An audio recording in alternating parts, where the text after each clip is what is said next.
Good afternoon. I just listened to a video by the California Citizens Watch, and it's just hilarious. It is absolutely hilarious. The guy he has bought into every auditor myth and fairy tale out there. Uh, just like he violated the 20 minutes. Oh, you can't seize me. Oh, you can't detain me. Blah blah blah. You don't know me. Don't you know me? Everybody knows me. Just just self-righteous, self-centered, just the hubris. Anyway,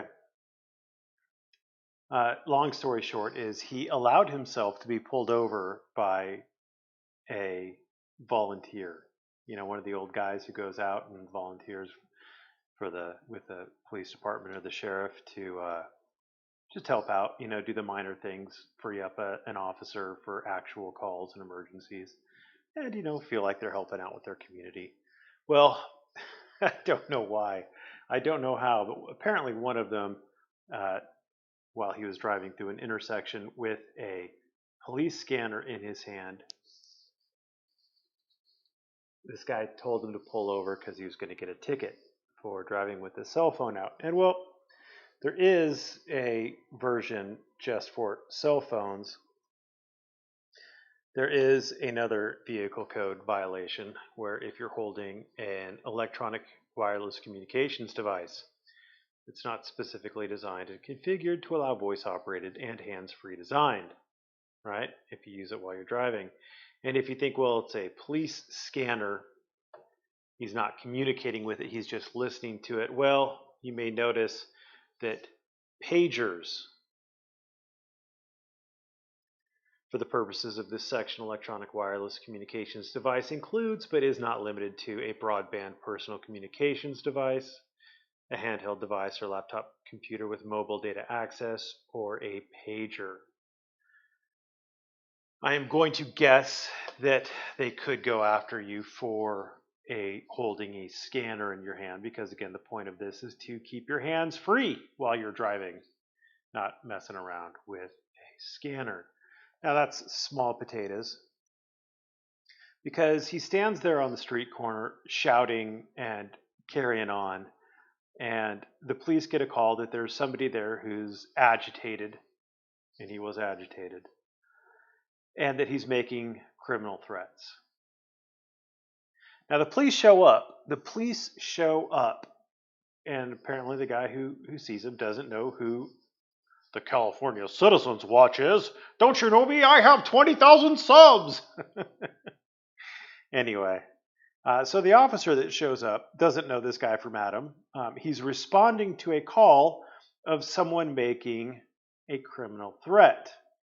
And he notices, as he is maneuvering the California Citizens Watch back to a pole where he could talk safely, away from traffic and all that fun stuff, he notices, without doing a search because it is open and visible, he notices that the California Citizens Watch has a knife on him.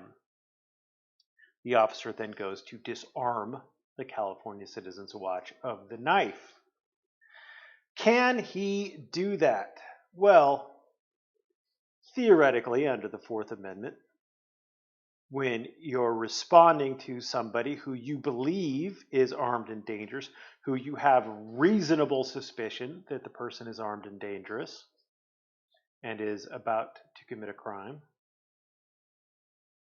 then you could actually search the person for the weapon.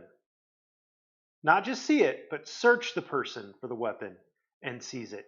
So explain to me, using your best Fourth Amendment analysis, why the officer cannot, once he has detained someone for making criminal threats, which is a threat which will result in death or great bodily injury,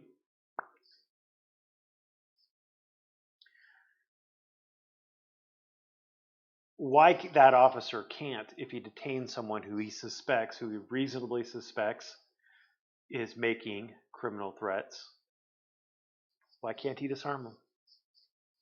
If you're asking yourself, well, that's a good question, I thought so too.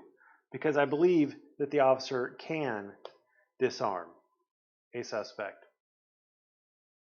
Now, I'm not going to go through all the other nonsense that he was talking about. I'm not going to go through all of the Bain Act violations and making millions of dollars, or his belief that if he goes to jail, he's going to get greenlit and you're never going to see him again. Because again, that's just his hubris talking. He is small potatoes. He is a little nobody who's running around being an asshole on the streets of, I'm guessing, Los Angeles, just like all the other assholes who are running around making assholes out of themselves on the streets of Los Angeles, endearing himself to passersby.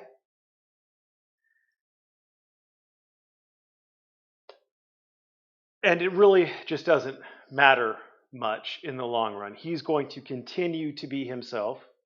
He is not going to change. And he is not going to accomplish anything. Now, he is claiming that he is going to sue them for millions and millions of dollars. He thinks it's worth millions and millions of dollars.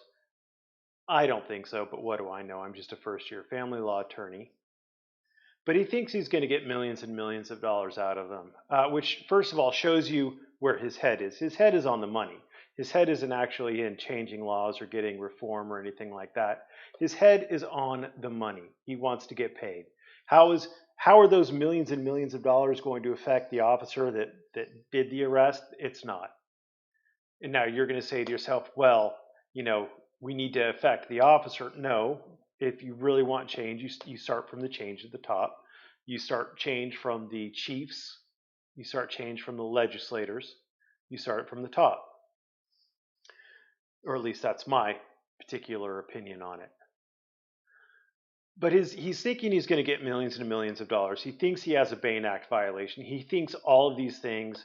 I think he's not going to do anything. Apparently, he has a case currently running where it's still in the criminal court system, and he thinks that that judge and that prosecutor are in big, big trouble. Boy, they don't know who they're dealing with. The California Citizens Watch has 20,000 subscribers. He's a big deal. Well, he's not a big deal, and that judge and that prosecutor are not in trouble. And I still don't think that the California Citizens Watch is going to bring a lawsuit. And if he does, I'll bet you a shiny, brand new US nickel that he'll lose. Thanks for watching. Have a great day. I'll finish approving all of these later. I think I've made my point.